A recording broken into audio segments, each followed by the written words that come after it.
যে কোনো সময় যে কোনো দিন আপনার যদি অল্প একটু মিষ্টি খাওয়ার ইচ্ছে হয় তাহলে এরকম দোকানের মতন ফিরনি আপনি অবলীলায় বাড়িতেই বানিয়ে ফেলতে পারবেন।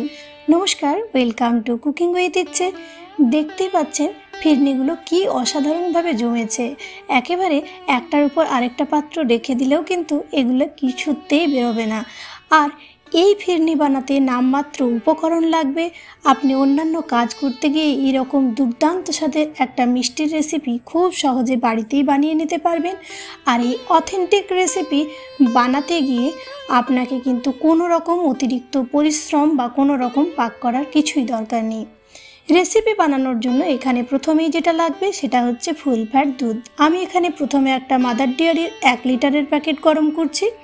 এটা যখন ভালো করে ফুটে যাবে তারপর আরও একটা আমি ফুল ফ্যাট দুধ অ্যাড করব, 500 দুধ টোটাল এখানে, অর্থাৎ 1.5 লিটার দুধ আমি ব্যবহার করছি। কেননা এই দুধটা দিয়েই আমার পরবর্তী রেসিপি আমি আপনাদের সাথে শেয়ার করব, তাই 750 করে এক একটা রেসিপিতে আমি দুধ ব্যবহার করব। অর্থাৎ আজকের ফিরনির জন্য 750 ml দুধ আমার লাগবে। দেখুন এটা খুব সুন্দরভাবে ফুটে উঠেছে। এখন এটার মধ্যে আরও একটা ফুল ফ্যাট দুধ 500 আমি যেটা বলেছিলাম সেটা আমি দিয়ে দিচ্ছি। এটা আমি আমুল গোল্ডের ব্যবহার করছি। আপনারা যে কোনো ব্র্যান্ডের ফুল ফ্যাটের দুধ ব্যবহার করবেন বা গরুর দুধও ব্যবহার করতে পারেন, যেন দুধটা শুধু ফুল ফ্যাট হয়। এখন চলুন ভালো করে দুটো প্যাকেটই ফুটে যাওয়ার পর অর্থাৎ উতলে ওঠার পর আমরা এটাকে এখন অল্প সময় ধরে আঁচটা কম করে দিয়ে অনেকটা ঘন করে নেব। এদিকে 1/2 কাপ এখানে নিয়েছি গোবিন্দভোগ চাল, যেটা আমি ভিজিয়ে রেখে দেবো। আপনারা চাইলে বাসমতি রাইসও নিতে পারেন, কিন্তু আমি গোবিন্দভোগ চাল দিয়ে এটাকে বানাচ্ছি যাতে সবাই বানাতে পারি। সবার বাড়িতেই কিন্তু, বাঙালি যে কোনো বাড়িতেই গোবিন্দভোগ চালটা কিন্তু সবসময়ই থাকে, তাই আমি গোবিন্দভোগ চাল দিয়ে আজকে বানাচ্ছি। এর আগে আমি কিন্তু আপনাদের সাথে শেয়ার করেছি, সেটা আমার চ্যানেলে অলরেডি আপলোড করা আছে, বাসমতি চালেরও ফিরনি। তার সাথে গরম দুধের মধ্যে অল্প কেশর ভিজিয়ে আমি এখানে রেখে দিলাম।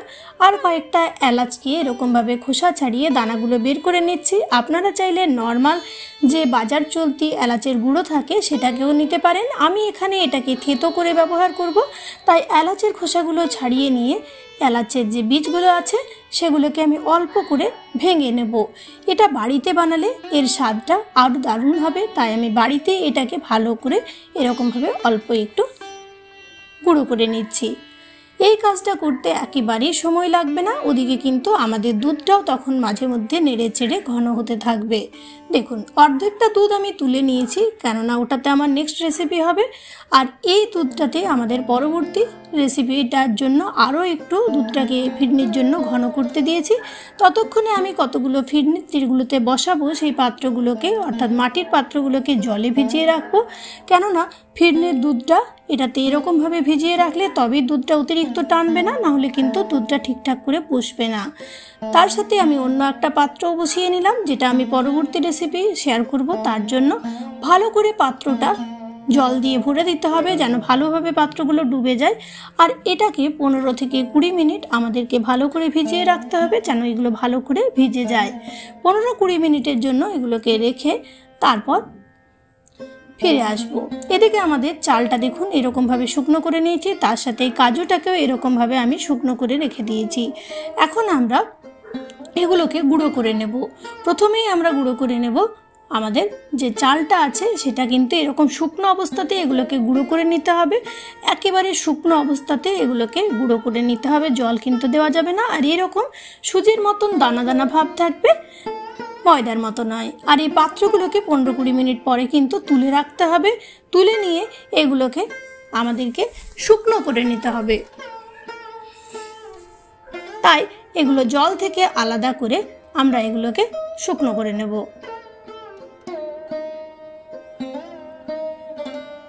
চলুন এগুলো আমাদের এরকমভাবে শুকনো হতে থাক, ততক্ষণে আমরা ফিরনির পরবর্তী স্টেপে দেখি কি করতে হবে।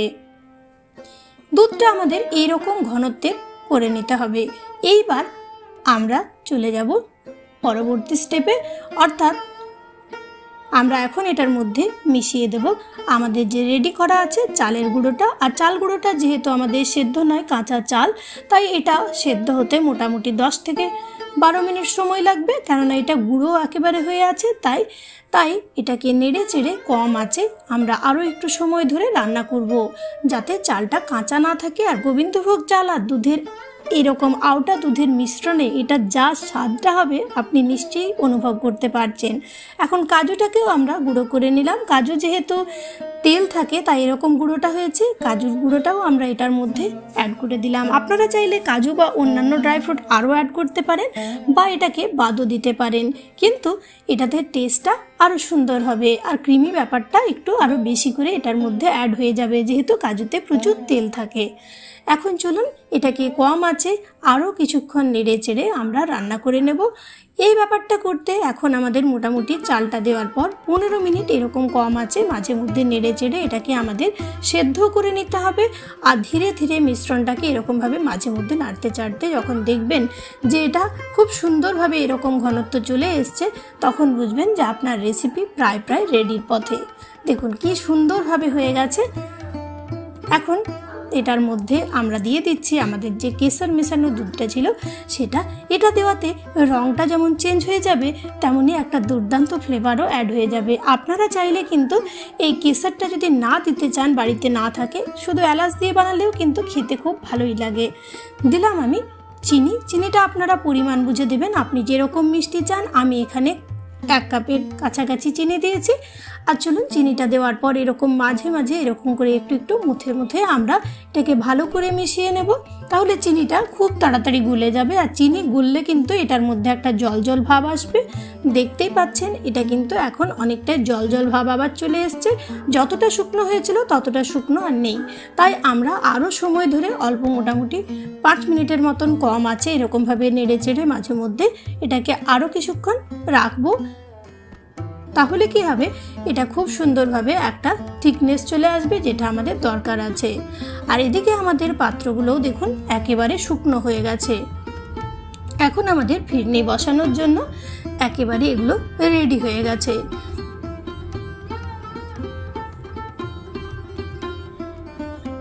এখন আমরা ফিরনিগুলো এরকমভাবে বসিয়ে নিচ্ছি। দেখুন